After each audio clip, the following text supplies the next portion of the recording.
Journal entries in case of existing goodwill, है ना। जब भी क्वेश्चन में एग्जिस्टिंग गुडविल हो, अपीयर्ड गुडविल हो, कोई कहते हैं ओल्ड गुडविल हो, तो उसका अकाउंटिंग ट्रीटमेंट क्या होता है ना। तो सबसे पहले तो हम समझ लें कि एग्जिस्टिंग गुडविल तुम कैसे पहचानोगे। तो क्वेश्चन में यदि बैलेंस शीट गिवन है और बैलेंस शीट में असेट साइड गुडविल है, इट मीन्स वो एग्जिस्टिंग गुडविल है। अपीयर्ड गुडविल, एग्जिस्टिंग गुडविल या ओल्ड गुडविल, है ना, एक ही बात है। या बैलेंस शीट गिवन नहीं है तो वो खुद से बताते हैं कि goodwill appeared in the books या goodwill exist in the book या ओल्ड गुडविल इज दिस। तो हमें अकाउंटिंग ट्रीटमेंट किन केसेस में सीखना है वो देखिए। फर्स्ट हम देखेंगे कि change in profit sharing ratio में एग्जिस्टिंग गुडविल का क्या ट्रीटमेंट है। Second, admission of a new partner की केस में क्या ट्रीटमेंट है। नेक्स्ट हम देखेंगे कि रिटायरमेंट ऑफ अ पार्टनर की केस में एग्जिस्टिंग गुडविल का क्या ट्रीटमेंट है। एंड लास्ट, डिसोल्यूशन में एग्जिस्टिंग गुडविल का क्या ट्रीटमेंट है ना।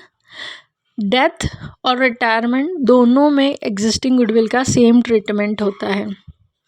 तो सबसे पहले हम बात कर लेते हैं change in profit sharing ratio में। जब पार्टनर्स अपना रेशो चेंज करते हैं, है ना, रेशो चेंज करते हैं, तो आपको एग्जिस्टिंग गुडविल का जो है ट्रीटमेंट करना है। All partners capital account debited to goodwill account, है ना। जितने भी हमारे पार्टनर्स हैं हम उन्हें डेबिट कर देंगे और गुडविल अकाउंट को क्रेडिट कर देंगे, है ना। तुम्हें पता है ये गुडविल अकाउंट जो है हम रिटर्न ऑफ कर रहे हैं। गुडविल का नेचर असेट्स है ना। असेट्स इंक्रीज होती है तो डेबिट में। अब यहाँ हम गुडविल को मीन्स असेट्स को राइट ऑफ कर रहे हैं, इसलिए गुडविल क्रेडिट हो जाएगी और पार्टनर्स डेबिट हो जाएंगे। अब एडमिशन की केस में आपको क्या करना है कि जितने भी ओल्ड पार्टनर्स हैं उनको डेबिट करना है और गुडविल को क्रेडिट करना है। Old partners debited to goodwill account, ये एडमिशन की केस में। रिटायरमेंट और डेथ की केस में, तो रिटायरमेंट की केस में आपको ऑल पार्टनर्स, है ना, including retiring partner, debited to goodwill account. और डेथ में भी same, all partners including deceased partner, यानी जिसकी डेथ हुई है, डेबिटेड टू गुडविल अकाउंट, है ना। अब उसके बाद डिसोल्यूशन में जो है गुडविल का, वो शांति से समझना। डिसोल्यूशन में गुडविल यदि असेट साइड गिवन है तो पहले तो हम उसे रियलाइजेशन अकाउंट में ट्रांसफ़र कर देंगे, बट गुडविल एक इंटेंजिबल असेट्स है। यदि हम एडिशनल इन्फॉर्मेशन में देखेंगे वो रियलाइज़ नहीं हो रही है तो गुडविल का कोई सेकेंडरी ट्रीटमेंट नहीं करेंगे हम डिसोल्यूशन में। सिर्फ एक बार जो है रियलाइजेशन अकाउंट के डेबिट में टू गुडविल लिख देंगे, है ना।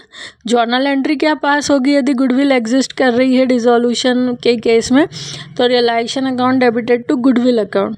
अब क्वेश्चन में एग्जैक्टली गिवन है कि गुडविल जो है सेल आउट हो रही है, तो हम रियलाइजेशन में क्रेडिट साइड लिखेंगे कि रियलाइजेशन अकाउंट में बाय बैंक अकाउंट ब्रैकेट में goodwill, it mean cell out हो रही है ना। और जर्नल एंट्री क्या पास होगी, क्योंकि गुडविल रियलाइज हो रही है तो bank account debited to realisation account. बस अब दूसरी बार गुडविल का नाम नहीं आएगा, गुडविल का नाम सिर्फ एक बार जब हम रियलाइजेशन अकाउंट में ट्रांसफ़र कर रहे हैं तो ही आएगा, realisation account debited to goodwill. लेकिन जब ये सेल आउट हो रही है तो बाय बैंक अकाउंट ब्रैकेट में गुडविल, है ना। दूसरी बात, यदि गुडविल सेल हो रही है या नहीं हो रही है इसकी कोई इन्फॉर्मेशन नहीं है, तो गुडविल एक इंटेंजिबल असेट्स होती है, इसलिए हम इसका सेकंड ट्रीटमेंट मन से नहीं करेंगे।